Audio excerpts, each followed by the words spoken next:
I would like my name to be Lila.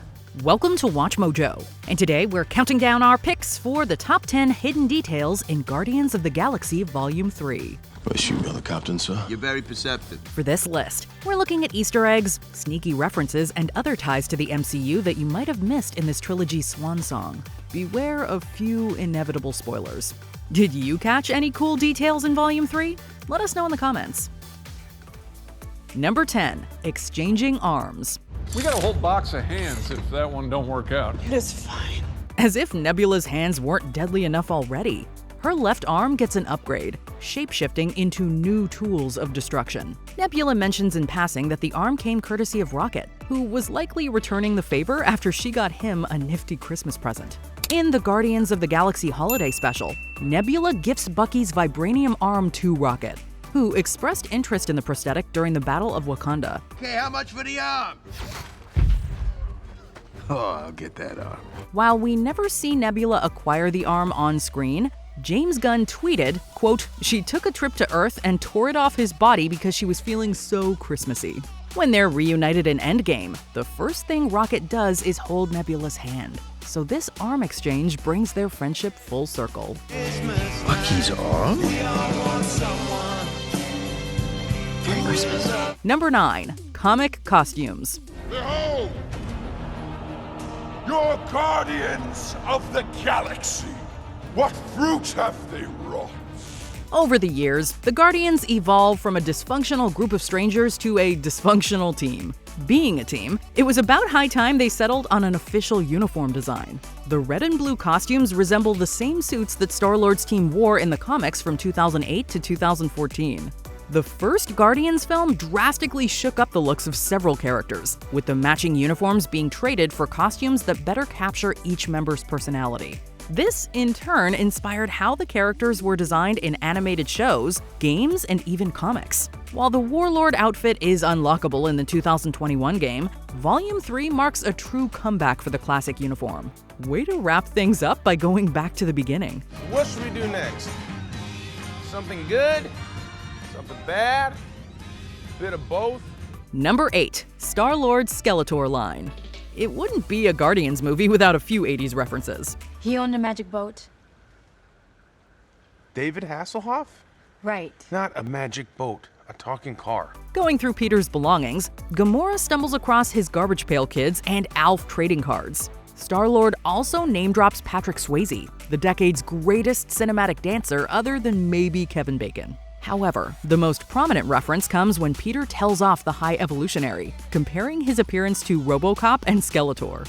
Well, get ready for an 800-foot statue of Pac-Man with Skeletor and Heather Locklear. Anything you want. Peter's description is more accurate than even he realizes. During the High Evolutionary's last stand, the Guardians peel off the villain's face, seeing what Rocket did to his mug years ago. The High Evolutionary's head is practically a skull, looking far creepier than Frank Langella's Skeletor in the 1987 Masters of the Universe movie. It's not quite R-rated material, but it's close for Marvel. Find the key, do as you wish with the others, but bring He-Man back alive! Number 7. On your left. I assume you're the captain, sir? You're very perceptive. You seem like a noble leader. Will you join me on my quest to Nidavellir? Let me just ask the captain. Oh, wait a second. It's me. Yeah, I'll go. Captain America, Captain Marvel, Captain Carter, and now Captain Rocket. With Star-Lord revisiting his roots on Earth, Rocket is left in charge of the Guardians. In a mid-credit scene, Rocket leads a new team that includes Groot, Adam, and Cosmo the Space Dog, among others. As they're about to charge into battle, Cosmo tells Rocket, "On your left, Captain." MCU fans have come to associate "On your left" with Steve Rogers, who repeatedly says it to Sam Wilson during their first encounters. Wilson turns the line on Rogers upon joining the Battle of Earth in Endgame. Captain Sam, can you hear me?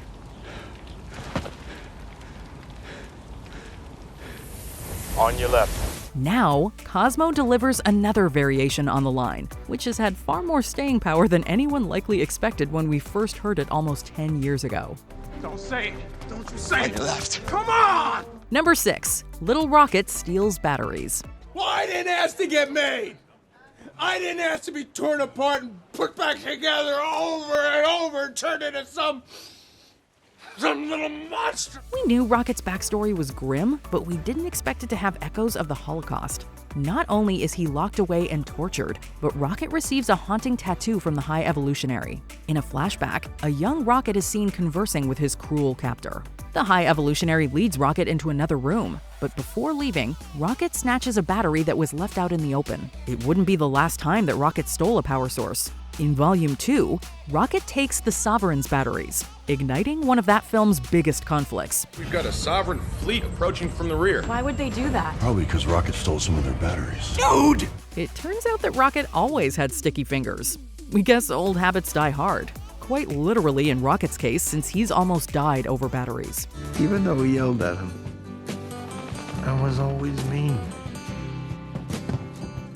And he stole batteries he didn't need. Number 5. GAMORA walks away. Get back into your pod! You can't fit 2 people in there. You're gonna die! As the Guardians realize that Peter is going to live, they all embrace. Even Adam awkwardly gets in on the hugging action. The only one who doesn't join is GAMORA, who smiles and walks away. This mirrors another scene that was deleted in Avengers Endgame. As Tony Stark takes his dying breath, every hero in the area takes a knee. Every hero except GAMORA, who seizes this opportunity to slip away. Although GAMORA fights alongside the Avengers and Guardians, she doesn't feel like she's truly a part of either team. Whoever it was that you were in love with, it sounds more like her. As Peter comes to accept throughout Volume 3, this isn't the same GAMORA he fell in love with. GAMORA feels more at home with the Ravagers, who welcome her back with open arms. Number 4. Not Nathan Fillion's MCU debut. Maybe I'm not a fancy gentleman like you with your very fine hat, but I do business. Firefly fans surely shrieked upon seeing Mal Reynolds himself as Master Karja. This isn't Nathan Fillion's first encounter with the Guardians, however. In the first film, he made a voiceover cameo as a blue alien inmate who gets on Groot's bad side. Check out the new meat. I'm gonna slather you up in Navi and jelly. Go to town. Fillion was supposed to have another role in Volume 2 as Simon Williams, aka Wonder Man, who would have appeared on some fake B-movie posters in the background. Although Gunn cut the scene, he likes to think of Fillion's cameo as canon nonetheless. Gunn also expressed hope that Fillion would get to play Williams in the MCU someday. Although this is unlikely because Yahya Abdul-Mateen II is set to play the character. We'd still like an Orgo Sentry series with Fillion returning as Karja. It's fine. Just want to get paid. Number 3. The creation of Adam. I think I shall call him Adam. After being teased at the end of Volume 2, Adam Warlock finally emerges from his cocoon in Volume 3. Although Adam starts nearly killing Rocket, he winds up saving another Guardian. Attempting to retrieve his beloved Zune, Star-Lord finds himself drifting into space with his oxygen running out. At first, we thought they might pull a reverse of the original film with GAMORA saving Peter. Instead, it's Adam who rushes to Peter's rescue, and he does so with a familiar pose. As Adam reaches his finger out to the freezing Star-Lord, he mimics Michelangelo's The Creation of Adam, which adorns the ceiling of the Sistine Chapel. As an integral part of its most popular exhibit, Michelangelo's The Creation of Adam. In this case, though, it's Warlock who fills the role of God, while the almost lifeless Peter is Adam.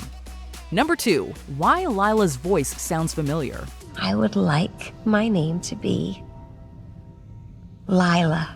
Watching the opening credits, you might have noticed Linda Cardellini's name, prompting you to ask, Laura Barton is in this movie? No, the former S.H.I.E.L.D. agent doesn't play a role. But Cardellini is the voice behind Lila the Otter. Lila was a love interest to Rocket in the comics, although Volume 3 omits details like her inheriting a giant toy company following the murder of her parents. Why do you keep doing that with your face? It's called smiling. You should try it sometime. Happy? The film also features voice work from English comedian Asim Chowdhury as Teefs the Walrus and James Gunn regular Michaela Hoover as Floor the Rabbit, who were originally called Walrus and Blackjack O'Hare in the comics. We likely won't be seeing much more of this cuddly gang, but maybe Lila is Laura's Patronus. Rocket. Rocket. It really is good to have friends. Before we continue, be sure to subscribe to our channel and ring the bell to get notified about our latest videos. You have the option to be notified for occasional videos or all of them. If you're on your phone, make sure you go into your settings and switch on notifications. Number 1. Kevin Bacon makes headlines. He's Kevin Bacon. He's probably got great ears. I'm sorry, guys. I can't help you. Reuniting with his grandpa, Peter settles back into normal life. Well, normal for the MCU. On the front page of Grandpa Quill's newspaper is a headline about Kevin Bacon and his close encounter. This alludes to the events of the Guardians of the Galaxy holiday special where Mantis and Drax kidnap the Footloose star as a present to Star-Lord. Dude, calm down. I'm not gonna hurt you. That's a talking raccoon. I'll kill you. Don't ever call me that. Whoa! Bacon is returned home, but he apparently couldn't resist telling the press. This post-credit scene closes with the sound of Peter's spoon banging against his bowl, calling to mind the sound of clanging metal at the conclusion of Endgame.